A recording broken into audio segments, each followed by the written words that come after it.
My name is Ileana Cross.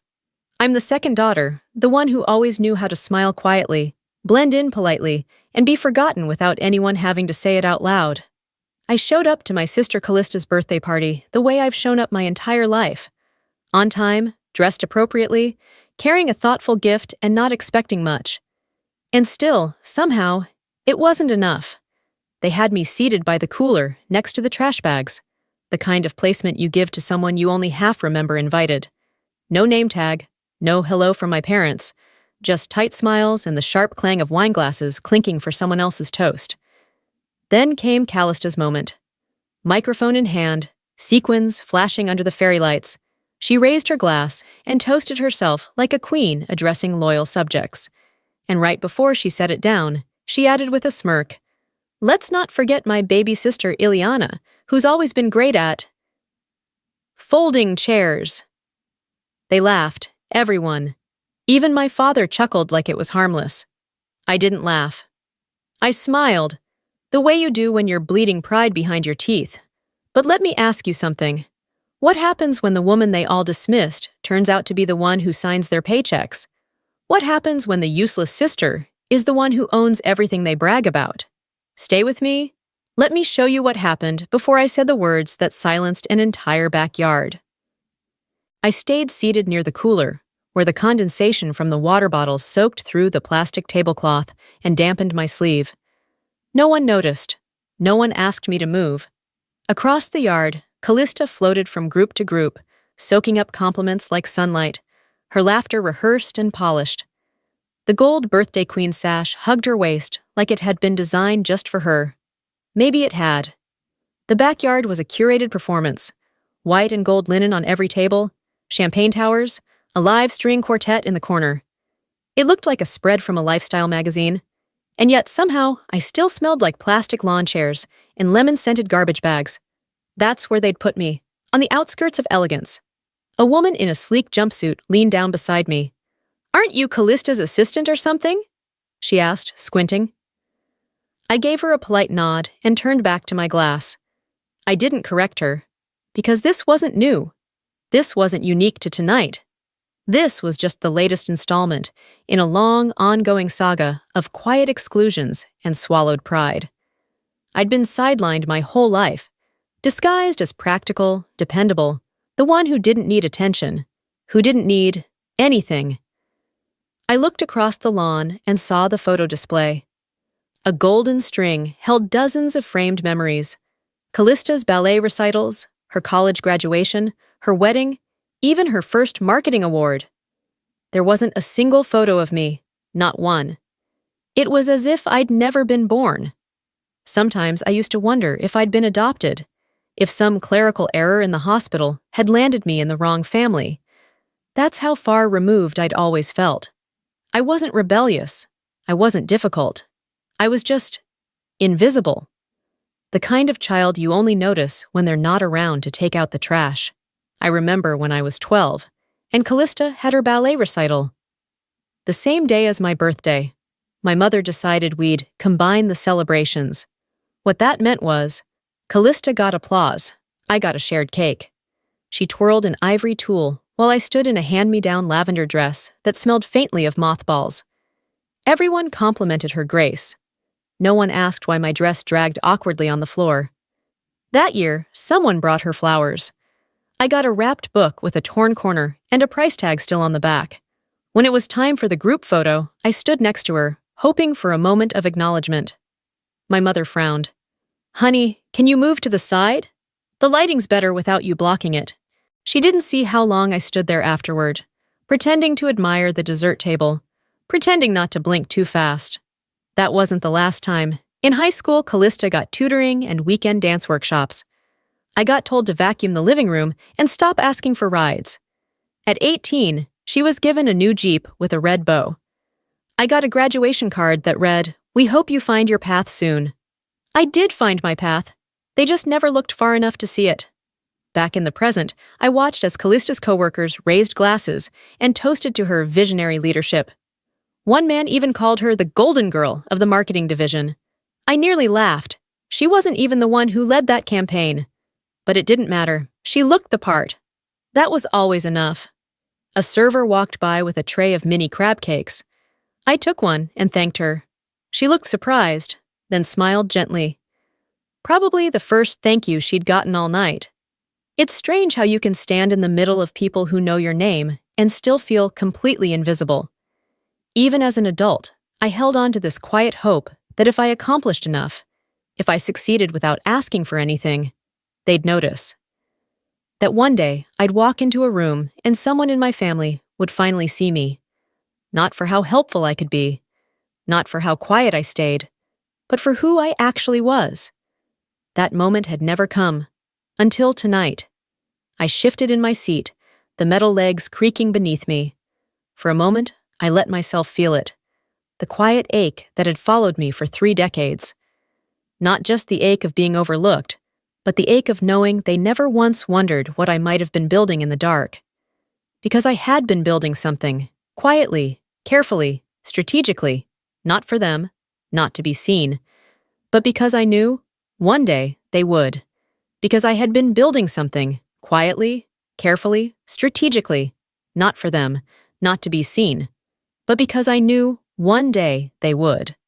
Not through applause, not through tears of recognition, but in a single moment of stillness, when the masks fell, and truth stood uninvited at the center of their curated world. A few seats away, my mother threw her head back in laughter. Probably another story about Callista's first ballet trophy, or how she'd led a high school fundraiser by showing up late and posing for pictures. My father stood beside her, nursing a plastic cup of white wine, nodding like he still believed being proud was his birthright. They'd always believed I worked a small admin job, answering phones somewhere, living modestly because I lacked ambition. That's the story they repeated, even when I made it clear I wasn't looking for help. It was easier to reduce me to a category than to ask what I was really doing with my time. What I was doing was buying things, companies, assets, leverage. 7 years ago, I took my first controlling interest in a Chicago logistics firm, then a struggling content distribution company, then a shell corp to absorb shares in a national marketing agency. That last one? It's where Callista works now. I didn't fire her. I didn't even change her job title. I just watched, restructured her department, approved the marketing budgets, reviewed the performance metrics she took credit for. The campaign success they toasted earlier tonight? I'd declined that proposal for duplication risk, but her manager repackaged it, and it floated upward, landing eventually on my desk. I sent it back with a note. Declined, lacks originality, flag for discussion on ethical sourcing. Her division never knew it was me, and I preferred it that way, because real power doesn't shout. It watches, it waits, it moves pieces until the board belongs to you. Ileana, you're too serious, my father once said, waving off something I'd said about setting boundaries. You take everything so personally. No, I take things precisely. My fingers traced the rim of my wineglass, cool and slick with condensation. I thought of the old slideshow from my grandmother's anniversary party, the one where they forgot to include a single photo of me. My mother had smiled brightly and said, I didn't want to make it too long. I remember sitting between cousins, holding a paper plate of cold chicken, waiting for an image of myself that never came. That's when I learned, you can vanish from your own story if you stay quiet long enough. But not tonight. A girl in a black server uniform passed by with a tray of desserts. Young, maybe 20. She paused just slightly, her eyes catching mine. Then, in a near whisper, she said, I know who you are. I blinked. I'm sorry? She straightened a little, still holding the tray. The VJ grant, 2 years ago. I was one of the recipients. Thank you, ma'am. Ma'am. She didn't smile. She didn't wait for acknowledgement. She simply nodded once, then walked away. It hit me harder than Callista's toast. Someone in this crowd knew. Not the version they wrote me into, but me. The real me. And she wasn't the only one. Across the lawn, Callista posed under string lights with 2 coworkers. One of them, a junior associate, I'd personally kept during layoffs. Her numbers were average, but her potential was real. I'd made that call from the other side of the org chart. She never knew, but maybe she was starting to. Someone at the dessert table tilted their head in my direction. Another leaned in to whisper. A ripple, almost imperceptible, moved through the group like a breeze. It wasn't panic, not yet, but it was awareness. The current had shifted. Then Marcus arrived. I heard the soft hum of tires on gravel before I saw him. A sleek black Tesla eased to a stop near the front gate. When the door opened, Marcus Lang, CEO of the parent group Callista thought she'd one day run, stepped out in a navy suit and mirrored sunglasses. Callista gasped. "That's my boss," she whispered to someone nearby, smoothing her hair. "Oh my God, what is he doing here?" I didn't move. He walked through the yard with calm precision, past the champagne tower, past the cornhole game, past Callista. Didn't break stride, didn't acknowledge her at all. He stopped 2 feet from me. "Madam Cross," he said quietly, removing his sunglasses. "Wasn't expecting to see you here." Not Ileana, not Miss, Madam. And with it, the air around us changed. Callista's smile faltered. "I wasn't expecting you either, Marcus," I said evenly. My voice didn't rise. It didn't need to. He glanced toward the patio, then leaned slightly closer. "Do you need a ride after this? I need to brief you on the Morgan acquisition. They'll fold if we play this right." I nodded once. "I'll find you later." He offered a small nod of respect and moved on, calm, unfazed, leaving a trail of confusion in his wake. Callista stared at me, her champagne flute trembling slightly in her hand. Someone behind her murmured, "Did he say Cross?" And just like that, the useless sister became someone they had never really seen. Callista blinked, her face frozen somewhere between confusion and disbelief. Around her, the party didn't stop, but it stumbled. Laughter quieted. Conversations shifted to murmurs. She turned toward me, like she'd just remembered I existed, but not in the way she used to. This time, there was calculation behind her gaze. I didn't flinch. I didn't look away. Instead, I picked up my clutch, stepped away from the cooler, and walked calmly across the patio. I wasn't headed for confrontation. I was headed for clarity.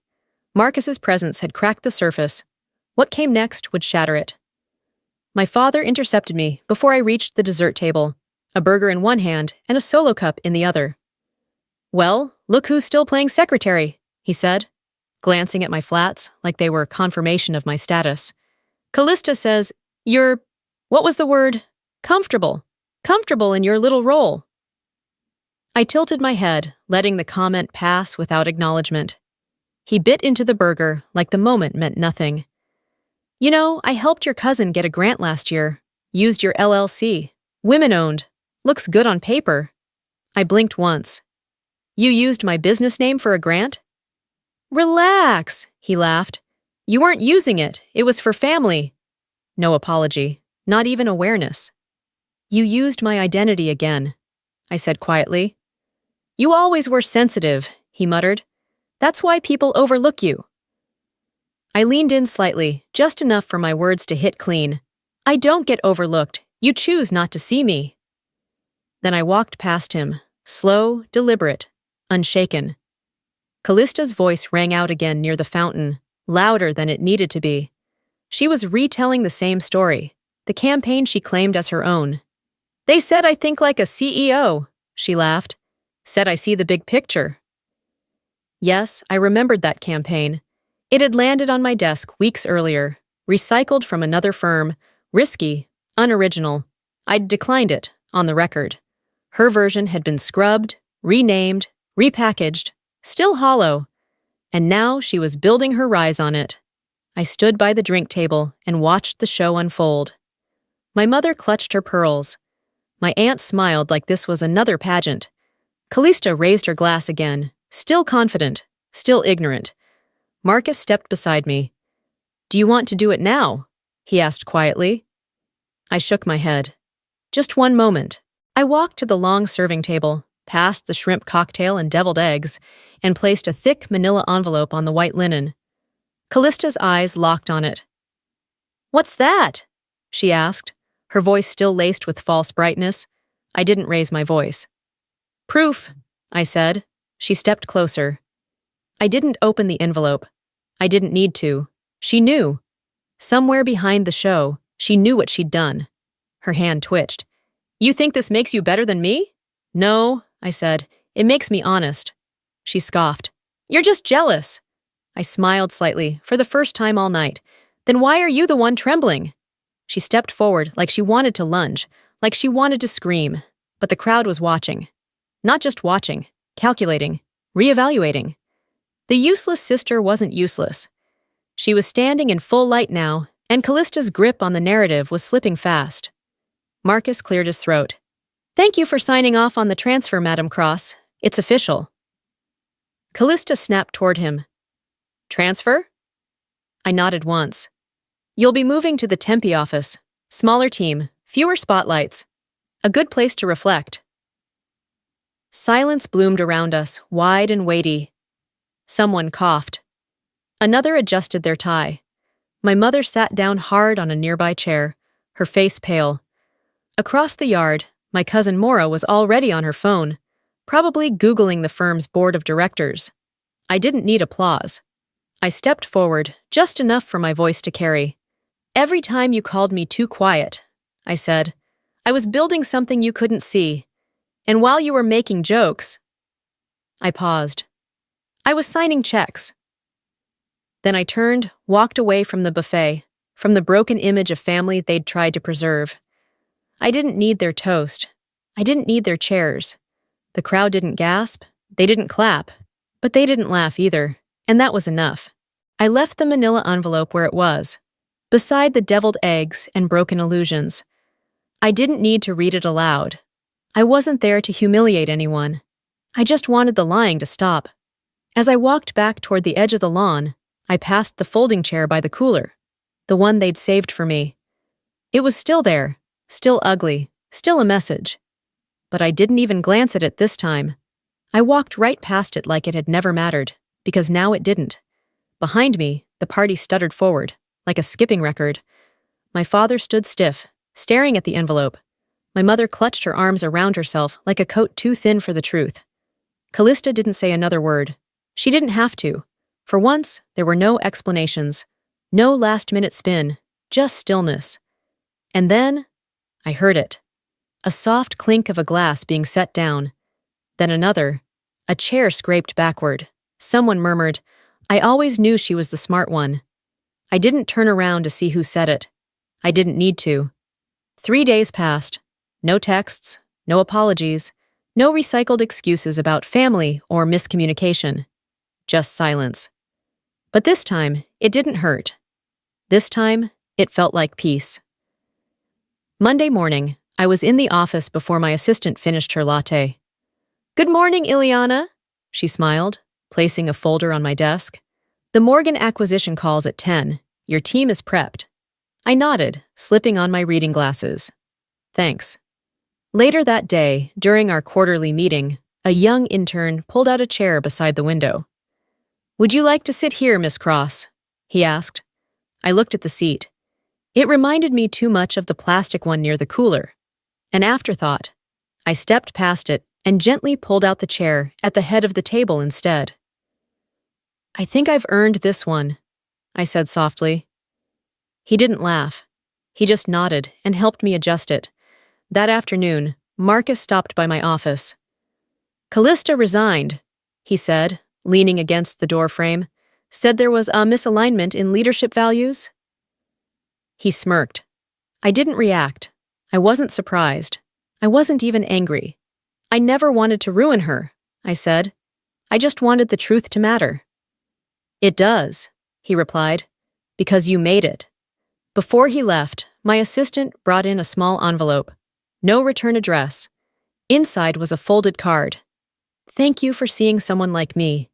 You gave me hope. R. It was from the young server, the one who whispered, ma'am, while the rest of the room whispered judgment. I tucked it into my drawer beside my father's old watch. One reminded me of time lost, the other of what I chose to do with mine. Weeks later, at a cousin's wedding, I saw my name printed in gold beside my mother's on a front row seat. I walked past it, found a quieter spot by the window, not because I was bitter, but because I had built my own table, And I finally understood. You don't need their chair when you've built the entire room.